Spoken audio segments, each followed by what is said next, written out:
GTR holds a special place in my heart. 10 takes. So, when it comes to man, you know, wham! Welcome back, guys, to another MVM vlog, and I think I'm turning Japanese.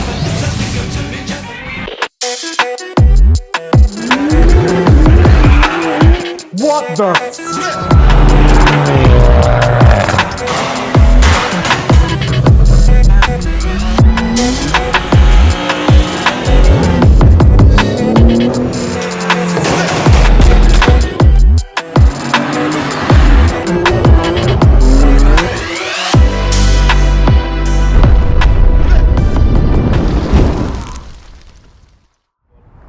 So in today we got this 2019 Nissan Skyline GTR in for some sound upgrades. Now the Nissan Skyline is a beast from factory. This car comes out of the factory with 565 brake horsepower and gets to 60 in less than 3 seconds. So the heart of a monster is the 3.8 litre twin turbo engine. This one was hand built by Tsunami Uyama. If I pronounce your name wrong, I'm sorry, but yes, it's an absolute beast from factory. This car is running about 650 brake horsepower, and we're going to fit a FI exhaust system to it and see what it sounds like.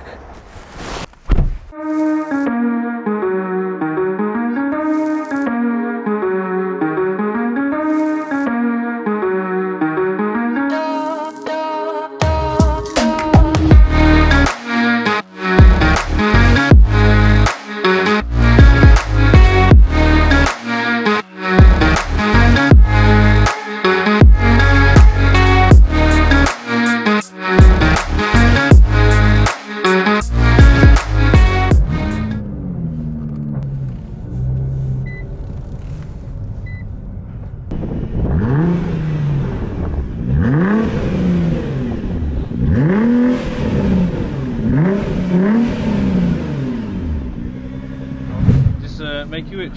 Oh, it is a lovely place to be, and you know for a fact it's an absolute missile. I mean, this one will probably do 0 to 60 in about 2 seconds with like 650, 700 brake horsepower. And those avid fans of ours will know the history of the GTR with myself. We used to do a lot of exhaust systems and bolt-on kits for them as well prior to any kind of tuning availability. But yeah.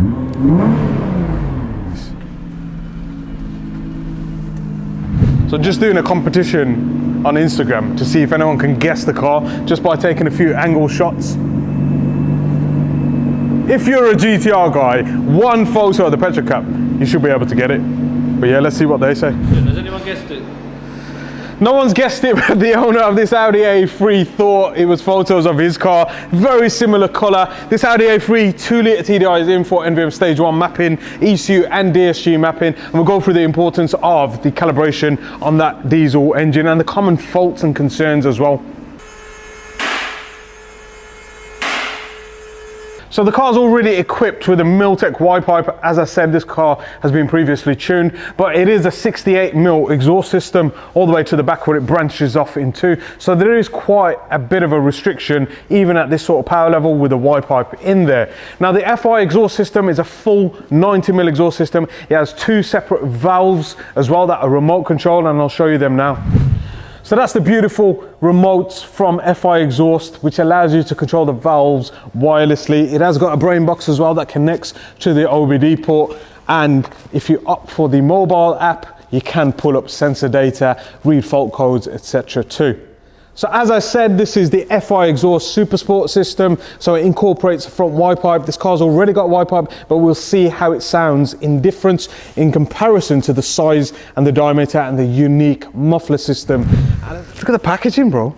The packaging is 1010. But yeah, it'll be interesting to see what it sounds like in comparison. The car's already got Y-pipe, but the SUPERSPORT system has got a unique sound.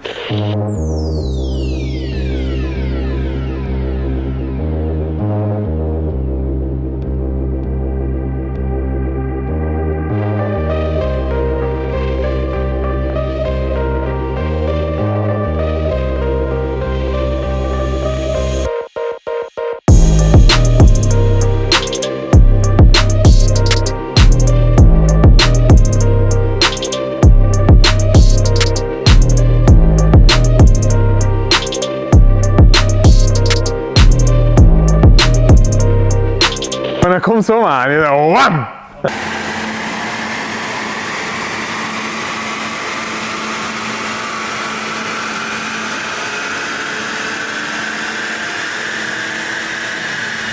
So quick baseline runs on this A3 and it's just made 184 brake horsepower on the step and 319 newton meters of torque. To be fair, I mean, it looks pretty good. I mean, EGTs are rising on stock boost levels, usually down to the DPF, and the ash quantity is quite high, so we'll try and reset it by doing a little cycle on the dyno itself, try and clear out the DPF and then start tuning on there.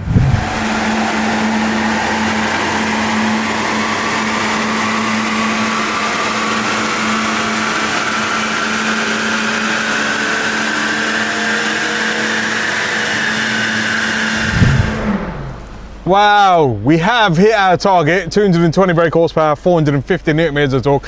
But if you have a look at the graph, times will show you now. So as you can probably see there, it's hitting the EGT limit. The stock limit is 900 degrees C right before the turbocharger. We can manipulate it a little, but I'm going to play around with the injection quantity and the start of injection, reduce that boost a little. As I said, it's hitting target, but it's not looking any good. So let's see what we can do from this. Oh, Doing?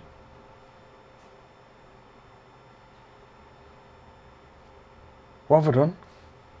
So as it's seen from that run, boosts were spiking all over the place. The VNT on the actuator itself isn't responding how I want it to, and also it's creating a lot of heat. It's hitting our top limit, which is 900 degrees of exhaust gas temperature pre-turbine. Obviously we could take it up maximum to like 950, but with the stock DPF I usually aim between 850 and 870, and that's what I've done in the ECU. So what I'm going to do, I'm just going to raise that slightly, see how the turbocharger responds, and then find a nice fine medium between injection quantity, exhaust gas temperature and boost pressure itself too. So yeah, not always easy, especially on diesels, but if you haven't seen our previous vlog, we covered some stage 3 tuning on a 430D. I'll leave a link up there for you guys to see that.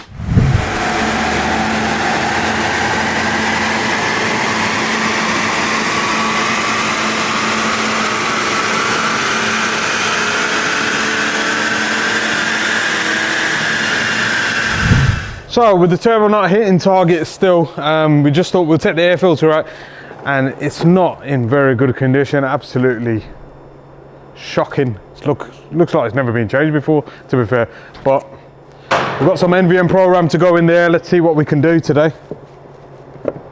As a side note as well, on the diesels we also remove the little snow grate that stays underneath, and that helps a bit of airflow too.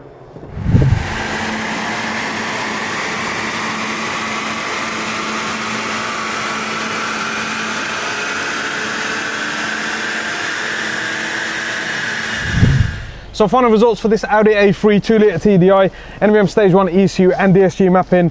As I said before, the DSG needs mapping on these to go over 400 newton meters without any kind of corrections, but it's just made 222 brake horsepower, 471 newton meters of torque, which is bang on what we see.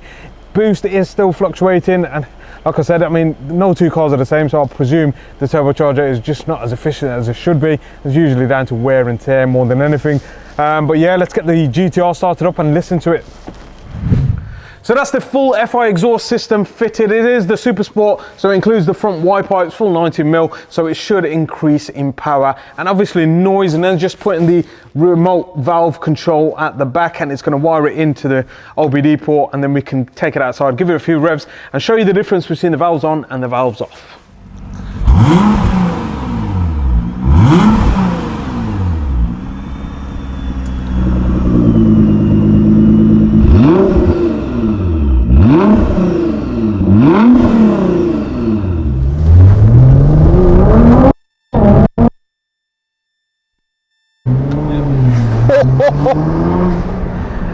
Oh, that sounds beautiful.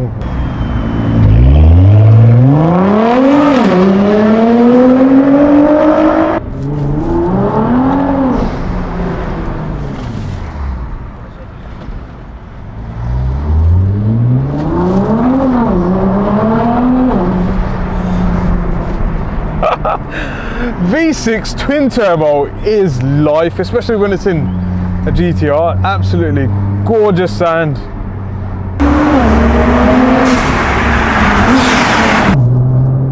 Look at this guy. What are you doing?